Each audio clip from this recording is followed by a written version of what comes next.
A simple comment from his friend exposed a hidden truth. Now everyone's blaming me for walking away from him. After retiring from active duty, I settled into what I thought would be a peaceful life in a quiet suburban neighborhood. But retirement doesn't mean sitting on your hands all day, watching the world go by from a rocking chair on the porch. No, sir, that's not my style. I've always been a man of action, and I wasn't about to let retirement change that. So, I found purpose in coaching baseball for kids at a local club. There's something about the crack of a bat and the smell of fresh-cut grass that keeps me young. Teaching those kids gives me a sense of purpose, watching them develop their skills and grow as individuals.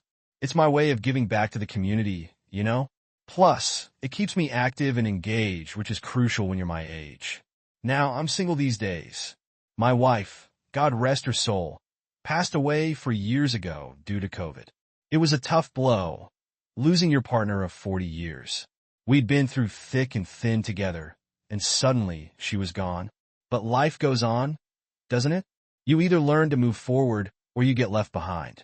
I have a son who's married now, and they recently had a baby. When I first laid eyes on my granddaughter, I swear my heart grew 3 sizes. She's got her grandmother's eyes, you know. I always wanted to have a daughter, but fate had other plans. We couldn't conceive after our son, so he remained our only child. Maybe that's why I was so quick to jump in and help when they came to me, hands outstretched, a little over 8 months ago. My granddaughter had just been born, and like a lot of young couples these days, they were in over their heads financially. Both of them worked full-time jobs, which is admirable, but they were struggling to find affordable childcare. We all know daycare costs an arm and a leg these days, and hiring a nanny? Forget about it. They couldn't swing it without going into debt. So after my daughter-in-law's maternity leave was over, I stepped up and offered to watch my granddaughter. Why not, right? I've got the time, and I love that little bundle of joy. Plus, it would give me the chance to bond with her, something I didn't always get to do when my son was young, because I was mostly deployed. It was my chance to make up for lost time, in a way. For the past 8 months, I've been doing just that, babysitting my granddaughter during the day while my son and daughter-in-law go to work. I didn't ask for anything in return, no money, no favors, just the satisfaction of knowing I was helping my family. It seemed like a win-win situation for everyone involved. My routine became clockwork. After my morning baseball class, I'd head over to their house. By that time, my daughter-in-law would be ready to leave for work. I'd spend the day with the baby, keeping her busy with activities, taking her for walks, playing with her, changing diapers, the whole 9 yards. By the time the day ends, I'd stay at their place until my son and daughter-in-law came home from work, just to make sure everything was in order before heading back to my own house. It isn't easy work, let me tell you. Chasing after a baby all day can wear you out faster than a 10-mile ruck march with a full pack. But it isn't unbearable either. I love my granddaughter, and that's enough to keep me going. Plus, I figured it was good for my health. Who needs a gym membership when you've got an energetic little one to keep up with? However, there's something about my daughter-in-law that's always made me feel uncomfortable. She's never been outright rude to me, but there's always this underlying tension, a coldness in her attitude. At first, I couldn't quite put my finger on it. I chalked it up to new parent stress, or maybe just a generational gap. But as time went on, I started to think it might be about my appearance. You see, I've served my country, and I've taken bullets for it. I've had a gunshot scar on my right ear that makes it look like someone took a bite out of it. My face is weathered and rugged, lined with the stories of a life lived hard and fast. I'm no movie star, that's for sure. And I started to get the feeling that my daughter-in-law found my appearance unpleasant. The coldness was bearable at first. I've dealt with worse in my time. But for the last 2 to 3 months, there's been something more. My daughter-in-law has this friend named Lydia, who often drops by in the evening. Sometimes she arrives with my daughter-in-law when she returns from work. Usually, I play with my granddaughter on the front lawn in the evening. It's our little routine. We roll around in the grass, play peekaboo, and I tell her stories about her daddy when he was little. When my daughter-in-law arrives, she typically freshens up and picks up the baby from the lawn, and then I leave. But on the days Lydia comes, it's different. My daughter-in-law doesn't come out. She spends time with her friend and doesn't attend to the baby, so I end up overstaying to give her time to hang out with Lydia. Now, I don't know Lydia that well, but from the day I saw her for the first time, I didn't like her. And trust me, I'm not one to judge people too quickly. You don't survive in the military by making snap judgments about people. But there's something about Lydia that just doesn't sit right with me. Maybe it's the way she carries herself, like she's God's gift to the world. There's an air of arrogance about her, like she thinks she's better than everyone else in the room.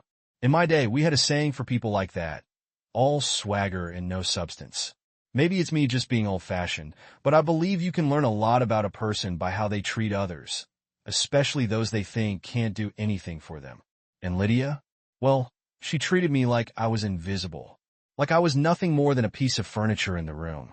Whenever Lydia is over, she and my daughter-in-law sit in the living room or the kitchen, chatting and laughing like a couple of schoolgirls. I didn't mind that part at first. Everyone needs friends, right?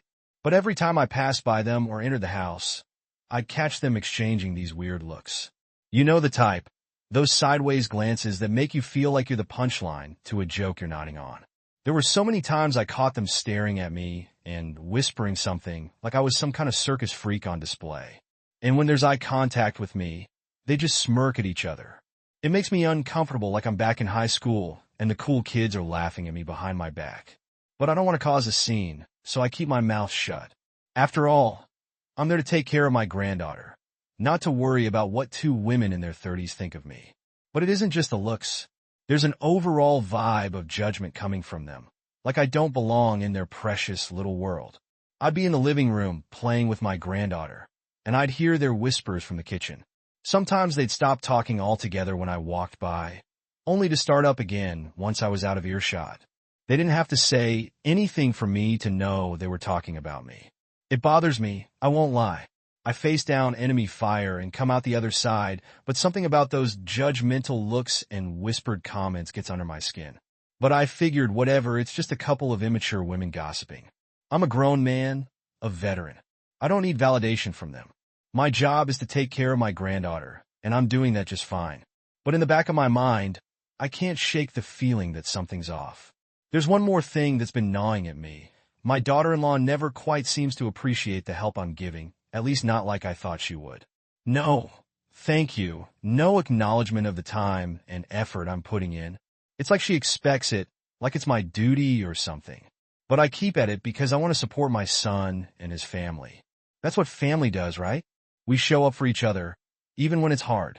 I spoke to my friends about this, my old military buddies who've known me for years. They dismissed it, saying I was just overthinking. Why on earth would these two women be bothered about you? They said they would have plenty of other stuff to gossip about. But they weren't there. They didn't feel the weight of those stares, the sting of those whispered comments.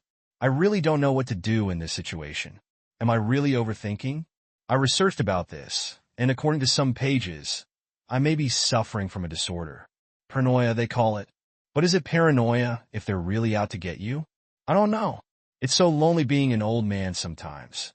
I don't have anyone who can truly understand what I'm going through. I certainly cannot confront my son about it. What would I say? Hey son, I think your wife and her friend are making fun of me behind my back. I'd sound like a crazy old man. It's reached the point where I don't want to babysit my granddaughter anymore. And whenever I see Lydia, I want to run out of there faster than I ever ran in basic training. Am I going nuts? Is my feeling even genuine? I face down enemies in war, but this feels like a different kind of battle, one I'm not sure how to fight. Update 1. Thank you, my friends, for approving my post. I was kind of scared that people might call me crazy, but I'm thankful that a lot of my pals validated my feelings to be real. Let me tell you something, vibe is real. I've always trusted my gut, and it's never led me astray. Not in the jungles of Vietnam, not in the deserts of Iraq, and certainly not in the suburban jungle of family drama. And boy, did my instincts prove right this time. It was a regular evening, or so I thought. The kind of evening where you expect to kick back, maybe watch some TV, and definitely not have your world turned upside down. But life's funny that way, isn't it? So there I was playing with my granddaughter in the living room. It was raining outside, the kind of steady drumming on the roof that makes you glad to be indoors. My daughter-in-law came home from work with Lydia, as usual. They walked past me, and I swear I could feel the negative energy radiating off them like heat from a furnace. You know that feeling when you walk into a room and you just know people have been talking about you? It was like that, but cranked up to 11. Since I was in the living room, they retreated to another room to talk. I didn't think much of it at first. I was too busy making silly faces at my granddaughter, trying to get her to laugh. That little girl's giggle could melt the coldest heart, I tell you. After a while, nature called, and I had to use the bathroom. Just as I was getting up, my granddaughter started crying. You know how babies are, they got a sixth sense for the worst possible timing. I headed to the bathroom, which was attached to the living room. That's when I overheard something I wasn't supposed to hear. Daughter-in-law and her friend rushed from the room to attend to the baby. Lydia said, "When did he leave?" My daughter-in-law replied, "Don't know. Could he just leave the baby alone without informing us?" I froze, my hand on the bathroom doorknob. I knew I should have just gone about my business, but something made me stay put. Maybe it was that military training kicking in, always gather intel when you can. Then Lydia said something that hit me like a ton of bricks. "That ugly bum has got an attitude." Huh? I stopped dead in my tracks. Ugly bum. That was me she was talking about. There's no mistaking it. What really got to me wasn't just Lydia's nasty comment. It was my daughter-in-law's reaction. She laughed. Laughed like it was the funniest thing in the world. Like insulting the man who's been taking care of her child for free was the height of comedy. I stood there for a moment, trying to process what I just heard.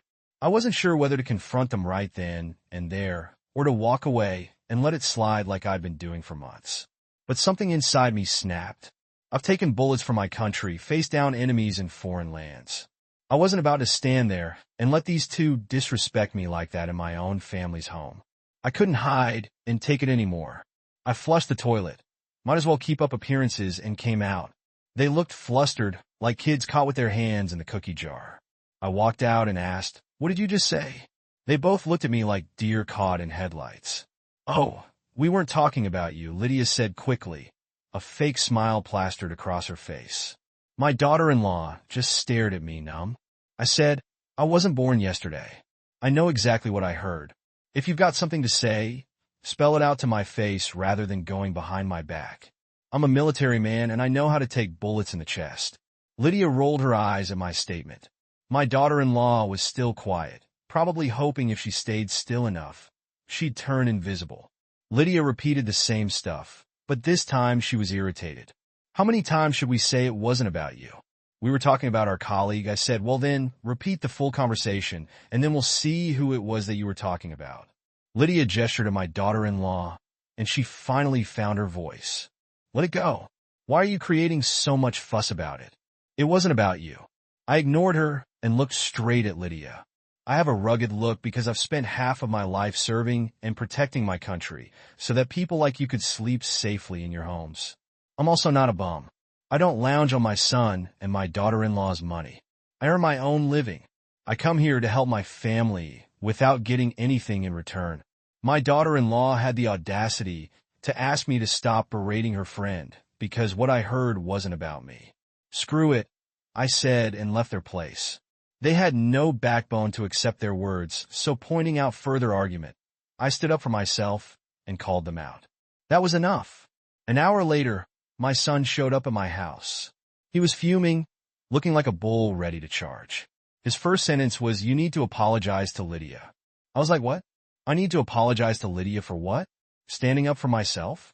He said I humiliated his guest. Apparently, his wife and her friend were talking about just random stuff. I was eavesdropping on the conversation, and out of the blue, I picked on them. I asked him if he thinks his father is crazy and would unnecessarily pick on people. I told him what I heard, but you know what? He was least interested in hearing my side. He was more keen on getting me to apologize to Lydia to save their reputation in their social group. Because God forbid we upset the almighty Lydia, right? Apologize but I said, I don't give a rat's but crap to what his wife or her friend are up to.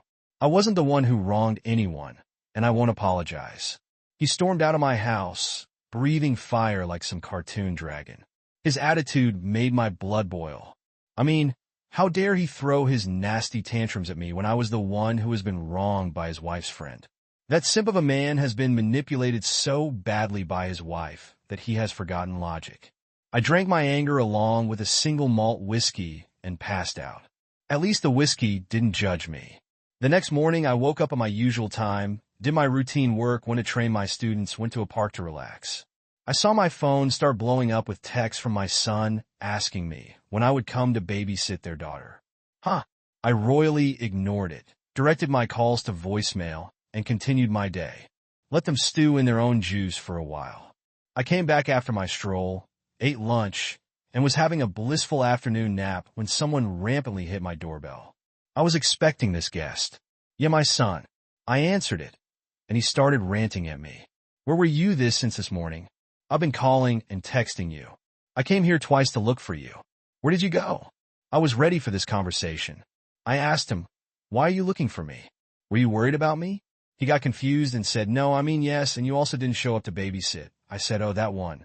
I spent the day relaxing at a park. He started ranting again. What? Really? You were loitering the whole day while I missed work and struggled with the baby? I called you so many times.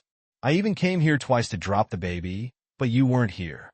How could you be so irresponsible? I glared at him, and he stopped immediately. It's amazing how quickly that military glare can shut people up. First of all, you have no right to question me. How much do you pay me to babysit? None. That's right. So tone down. Second, I didn't show up because I didn't want to.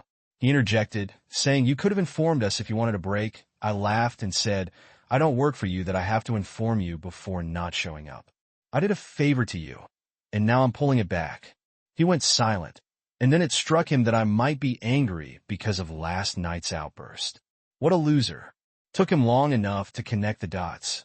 I said, I'm not a bum. Can't defend that ugly comment, and I'm definitely not going back to that house where I'm disrespected. He realized he had messed up big time. He softened his tone, sat down and said, Dad, look, I'm sorry. If this is what you want, we need you. Lydia may have said something outrageous, but she's our guest. You know, if something bothers you, you could have told us later instead of confronting her right there. I was like, let me get this straight. She insulted me, and your wife was enjoying it. She should have stopped her, but she didn't. I'm not spineless. I have to take a stand for myself. On top of that, you came here and threw tantrums at me instead of apologizing. That was the last nail in the coffin. We're done here. We were still talking about this when his wife called him, yelling about his absence. He screamed back at her that he was cleaning up the mess created by Lydia and her. Apparently, daughter-in-law left for work, asking my son to take care of their daughter. He was working from home, waiting for me to arrive. He thought I was just late. Since I didn't show up and my son was struggling to manage the baby and the work, daughter-in-law came back half-day. They both were anxious that they missed work. Son left saying, I'll get that woman to repent and apologize to you. I said no apology would help. I've been through war, son. A half-hearted apology isn't going to cut it. A few hours later, he showed up with his daughter. I so knew this. He is not a man who can get his wife to apologize for her mistakes. I smirked and asked, what happened to your wife? He said, she's working. She needs to finish her work task. But I passed on the message that you're upset with her behavior and also Lydia's attitude. There's something more that I need to tell you. Actually, Lydia's grandparents and parents face some issues with the U.S. Army, so she's not particularly fond of Army men, you know. Also, she sees you at her house all the time. That's why some thoughts may have crossed her mind, and she got a little sarcastic. But I'm sure my wife has nothing to do with Lydia's comments. Side note, Lydia is an immigrant, and her family has some history with the U.S. military. I don't want to disclose that part, because I think it's ridiculous and a cover-up for her narcissism. I said, what she called me had nothing to do with my profession. It came out as pure evil and mockery. She commented on my looks and the fact that I spent my days at your place and lived at your mercy. Also, I don't have any grudge against Lydia. She's no one to me. But your wife, how could she laugh at such derogatory comments? He asked me to forget everything and babysit their daughter, as they cannot afford a nanny. I felt a surge of anger rise up in me. I've been busting my tail for them for 8 months, and this was the thanks I got? Not only did daughter-in-law let her friend disrespect me, but now my own son was brushing it off like it was nothing. He didn't seem to care about my feelings at all, just that I was a convenient solution to his child care problems. Things got escalated when I put my foot down and said I would not babysit their daughter. No matter how much I love my granddaughter, I'm not going to sacrifice my self-esteem for love. I told him, I'm not a bum. I've got my own life, and I'm done with your free labor. If your wife thinks I'm just hanging around with nothing to do, then maybe you should start asking her to babysit. My son tried to reason with me, but I wasn't having it. I'd had enough. I wasn't going to let them walk all over me anymore. I told him he'd need to figure out his own childcare situation from now on. I know I've put up a wall between me and my son, but I don't care. I need to stand up for myself. They crossed the line, and they have to face the consequences. That night, as I sat in my quiet house, I thought about how things had changed. Just yesterday, I was a doting grandfather, giving up my time to help my family. Now, I was the ugly bum who'd been cast aside. But you know what? I'd rather be an ugly bum with self-respect than a doormat with a fancy title. I poured myself another whiskey and toasted to my newfound freedom. Let them figure out their own childcare. I've got a life to live, and it doesn't revolve around being their unpaid babysitter. As I drifted off to sleep that night, I couldn't help but wonder what the future held. But one thing was for sure, I wasn't going to be anyone's punching bag anymore. Update 2. So, a couple of months went by, and I didn't hear anything from my son. I'd effectively quit babysitting, and as far as I know, they were struggling to find someone else who could do it. I figured they'd have to either shell out the money for daycare or convince any of their acquaintances to step up. Not my problem anymore. During those months, I threw myself into my work at the baseball club. The kids there gave me a sense of purpose, and their enthusiasm for the game was infectious. It reminded me of simpler times, when my own son was that age, eager to learn and full of energy. But I pushed those thoughts aside. No use dwelling on the past when the present was keeping me plenty busy. I'd be lying if I said I didn't think about my granddaughter every day. I missed her little giggles, the way her eyes lit up when she saw me. But every time those thoughts crept in, I reminded myself of the disrespect I'd endured. Self-respect has to come first, even if it means making tough choices. Then yesterday evening, I got an unexpected visit from my son. He showed up at my house looking like a mess, eyes bloodshot, clothes wrinkled, and just an overall look of defeat on his face. For a split second, I felt concerned. Despite everything, he was still my son. But I steeled myself. I'd been down this road before, and I wasn't about to let my guard down so easily. I called him in. I had a bad feeling about what was coming next. He just sat and stared at the floor, clearly working up the courage to tell me something. The silence stretched on, thick and uncomfortable. It reminded me of the quiet before a storm. You know something's coming, but you're not quite sure how bad it's going to be. I casually asked him what's up. That's when the dam broke. He started crying with his face buried in his palms. Not just a few tears, mind you. Full-on body-shaking sobs. I hadn't seen him cry like that since he was a little boy who'd scraped his knee playing baseball. So, Lydia was a scammer. He finally managed to choke out between sobs. She convinced daughter-in-law to invest in some scheme that would triple the money in a year. Apparently invest in some shell company. I didn't understand the complete details, neither did I dig too much for it. I didn't need to. I've seen enough scams in my day to know how this story ends. As he spoke, part of me wanted to say, I told you so. After all, I'd had my suspicions about Lydia from the start. But seeing my son sitting there, broken and defeated, I couldn't bring myself to twist the knife. Instead, I just listened as he poured out the whole sordid tale. Apparently, daughter-in-law got so impressed by the scheme that not only did she invest her savings, but also part of my son's savings. It wasn't just about the money, though that was bad enough. It was about the trust, the blind faith they'd put in this woman who'd shown nothing but disrespect to their family. And guess what happened to Lydia after that? She vanished into thin air. Poof! Gone like a fart in the wind. They have lodged a police complaint and went to the cyber cell to track the payment, but no luck. It was like chasing a ghost. I was shocked to know this. I mean, she was not a random acquaintance that daughter-in-law befriended in a mall or salon. She was her colleague, right? But yeah, she didn't show up for work. Her house is vacant. The cops took the details from the office and contacted her parents, but it turned out to be a wrong number.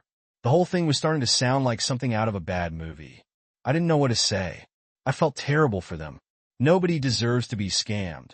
And the thought of my granddaughter's future being jeopardized because of this made my heart ache. But I couldn't help but think back to all the times he brushed off my concerns, defending Lydia's behavior and dismissing my feelings. He had chosen her over me and asked me to apologize to be in her good books. Huh. Funny how things turn out, isn't it? My son broke down again, his shoulders shaking with each sob. Dad, he choked out, I don't know what to do. We're in deep trouble. We might lose the house. The baby. He trailed off, unable to finish the sentence. Then he looked up at me, his eyes red and puffy. I need your help, he said. We need you to babysit again. And we need some money, just to tide us over until we can figure this out. I sat there for a moment, letting his words sink in. Part of me wanted to help. He was my son after all, and that little girl was my granddaughter. But another part of me, the part that remembered the sting of their disrespect, hesitated. I took a deep breath and looked my son straight in the eye. I do feel bad for you, I said, but you have called for it. Your wife chose to laugh and enjoy the derogatory comments her friend passed for me. She enjoyed it when her friend insulted me. You chose to side with your wife and her scammer friend and dismissed my feelings. So you live with that choice. I'm out of here. His face fell, a mix of shock and disappointment washing over him. But Dad, he protested, we can't afford to make ends meet. Forget about hiring a nanny. I couldn't help but let out a dry chuckle. Yet your wife's ego is so huge that she didn't join you here despite being in hot soup, as you claim? He flinched at that, but pressed on. What if she apologizes? Would that convince you to help us? I shook my head. No, her apology means nothing to me, just like your tears mean nothing. I'm not going to be swayed away by crocodile tears or half-hearted apology and give out my savings and my free service. He tried a different tack then, his voice taking on a slightly desperate edge. Dad, you might need our help eventually as you're getting old. Shouldn't we stick together as a family? I've considered this point before, in the quiet hours of the night when sleep wouldn't come. But I know if I was in a situation when I needed their help, they would have never stepped up. So why should I? Son, I said, if I ever need help, I'll figure it out on my own. Just like you're going to have to do now. He made one last attempt. What about your granddaughter? She has no fault in this. How can you turn your back on her? That one stung, I'll admit. But I stood my ground. If my granddaughter grows up to be a sensible human, she'll respect me for standing up for myself. Sometimes the best lessons we teach our children are the ones that are hardest for us to give. He left with a bitter face, slamming the door behind him. I know I cannot count on them ever, but this is not because I turned them down. They wouldn't have supported me anyway, so better I save myself from being exploited. I would accept whatever God plans for me in my old age.